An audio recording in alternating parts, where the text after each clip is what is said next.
Hello friends, हम सीख रहे हैं टॉपिक नंबर 23 ओवरलोडेड कंस्ट्रक्टर्स या फिर हम उसको बोल सकते हैं कंस्ट्रक्टर ओवरलोडिंग। तो बहुत बार ये एग्जाम में भी क्वेश्चन आता है कि व्हाट इज कंस्ट्रक्टर ओवरलोडिंग। तो ओवरलोडिंग कंस्ट्रक्टर इसको हम देख लेते हैं।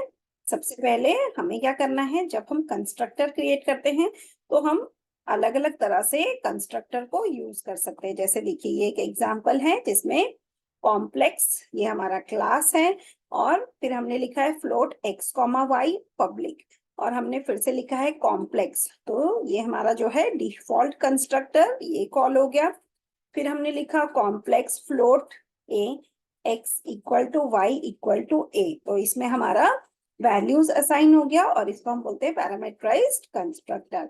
इसके अलावा अगर हमें रियल इसमें असाइन करना है तो इसी को हम लिखेंगे complex float real comma float imaginary. तो यहाँ पे क्या होगा, हमारा x के लिए रियल वैल्यू और y के लिए इमेजिनरी वैल्यू ये हमारा असाइन हो गया। तो जब हम फ्लोट करके एक वैल्यू पास करेंगे तो सेकेंड वाला कंस्ट्रक्टर कॉल होगा और हम जब दो फ्लोटिंग पॉइंट वैल्यूज यहाँ पे पास करेंगे तो हमारा थर्ड कंस्ट्रक्टर कॉल हो जाएगा। तो इस तरह से हम फंक्शन में कंस्ट्रक्टर को ओवरलोड कर रहे हैं। तो इसका एक एग्जाम्पल हम देख लेते हैं। अब हम ओपन करेंगे प्रोग्राम। यहाँ पे मैं आपको दिखा देती हूँ।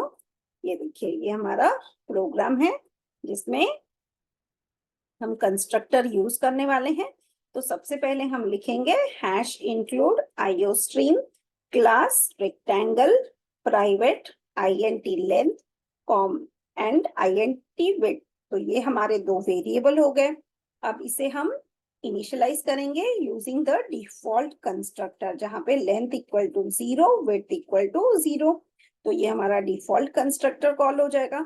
अब हमें कॉल करना है पैरामीटराइज्ड कंस्ट्रक्टर। तो इसको हम डिफाइन करेंगे rectangle INT L comma INT W और यहाँ पर length L comma width W और इसमें हम पैरामीटराइज्ड कंस्ट्रक्टर यूज कर रहे हैं। अब हम यूज करेंगे कॉपी कंस्ट्रक्टर, मतलब हम एक कंस्ट्रक्टर यूज करके दूसरे में वैल्यूज कॉपी करेंगे। तो हम लिखेंगे rectangle const rectangle ampersand rectangle colon rectangle dot length और सेम वे हम विड्थ को भी सेम लिखेंगे और कॉपी करेंगे। तो यहाँ पर क्या होगा, हमारा जो कॉपी कंस्ट्रक्टर है वो कॉल हो रहा है। अब इसको हम यूज कर डिस्प्ले कर देंगे लेंथ एंड विड्थ। अब हम मेन प्रोग्राम से इसे कॉल करते हैं। तो हम लिखेंगे I N T main rectangle RECT1। तो ये हमारा ऑब्जेक्ट क्रिएट हो गया। रेक्टेंगल वन डॉट डिस्प्ले, मतलब हमने डिस्प्ले फंक्शन को कॉल किया। अब यहाँ पे हमने लिखा RECT2 10,5। तो यहाँ पे 10,5 की वैल्यू कॉपी हो गई और इसको हमने डिस्प्ले कर दिया। अब यहाँ पर हम RECT3 को कॉल करेंगे जिसमें हम RECT2 की वैल्यूज कॉपी करेंगे। तो हमारा जो रेक्टेंगल 3 है उसमें रेक्टेंगल 2 की वैल्यू दैट इज 10,5 वो कॉपी हो जाएगी और हम यहाँ पर कॉपी कंस्ट्रक्टर को कॉल कर रहे हैं। तो उसके बाद लिखेंगे डिस्प्ले। अभी देखिए प्रोग्राम को जैसे ही हम रन कर देते हैं तो आ गया लेंथ 10। हमारा जो डिफॉल्ट कंस्ट्रक्टर था वो था 0 0।